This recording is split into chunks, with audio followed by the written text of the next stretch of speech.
So today what we're going to do is we're going to make a coffee table. So for me, I'm making a coffee table. It's kind of an industrial look to it, and I'm going to use it outside. So for that, I kind of chose my material accordingly.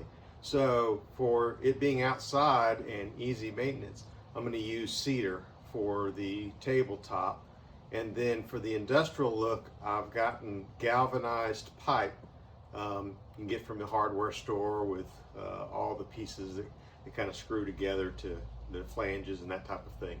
So what we're going to do is we're going to actually use the cedar and bring it as a top, and then I'm going to use some more cedar underneath to kind of join it. Also to kind of give it a little more stability and keep the boards lined up, I'm actually going to use biscuits to actually go and hold the pieces together and flat and keep them from kind of sagging or wobbling any. So that's our project today. Let's see how it goes.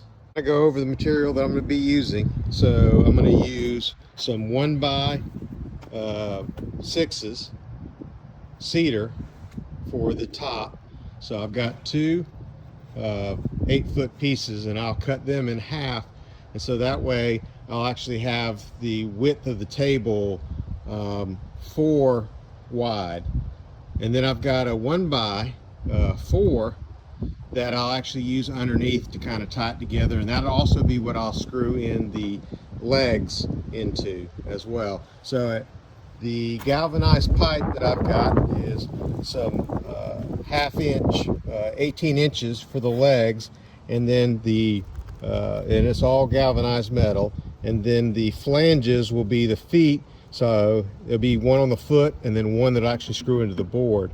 So you'll need 8 of those total for 4 legs, and that's all it's going to take to put this together. All right, so we've got the boards cut, and now we're ready to start assembly. So now what I've done is I've gotten a biscuit joiner and cut my slots in for my biscuits to go in. This is just kind of keep it so it's a little bit more stable, even though I'm going to have the wood up underneath it to help hold it in. I wanted something to give it a little bit more stability. And so you can see it's just slots are cut in at intervals, and then you put your biscuits in. So it's not that difficult to, with the right tool, to actually get it to go in. So once you get that slot made, you can just put your biscuit in. What I'll end up doing is putting just a little bit of wood glue in there to give it just a little bit more stability. That kind of give you an idea of what I was talking about when I said I was going to put biscuits in between the 1x's. All right, so now I've got it all together, and I put just a light coat of polyurethane on it to help protect it a little bit and give it a little bit of a shine and bring out the red colors and make it look I guess a little more rustic as well. So that's the top put together. Now we'll get the legs put on, and she'll be ready.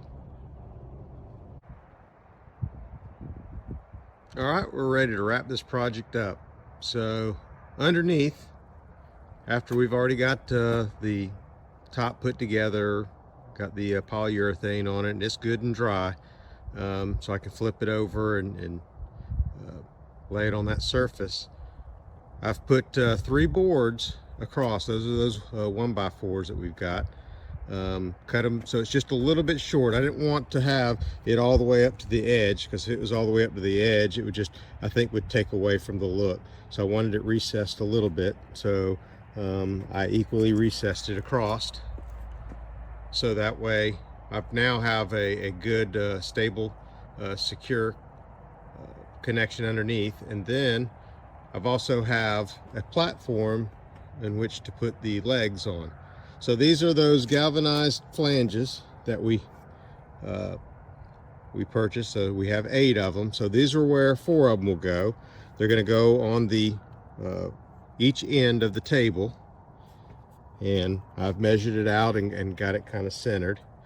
And then all it is just screwing those pieces together, the 18-inch long pipe, and then another galvanized end on the other end, so it makes it a good flat platform, and then it's just screwing it in. So once you get it screwed in, you've got your legs in. But there's still a caveat. The caveat now is I found that some of the flanges aren't exactly square with the threads, and how far they go into the flange sometimes vary. So it's not a screw it all in tight and then flip it over and it's a solid base. So what I found is I actually have to flip it over and then adjust each leg kind of to get them exactly where they're it's a good stable platform and doesn't wobble. I've got a welder, so what I'm going to do is once I've got that level done, I'm just going to come in here and I'm just going to tack weld a couple places on each side on it, just to keep it so it doesn't turn anymore, and then that will make it easier.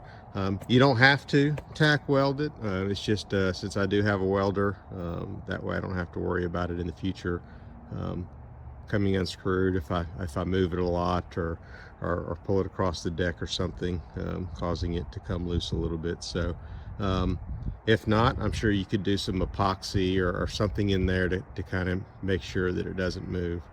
But that's the table. It's fairly simple to put together.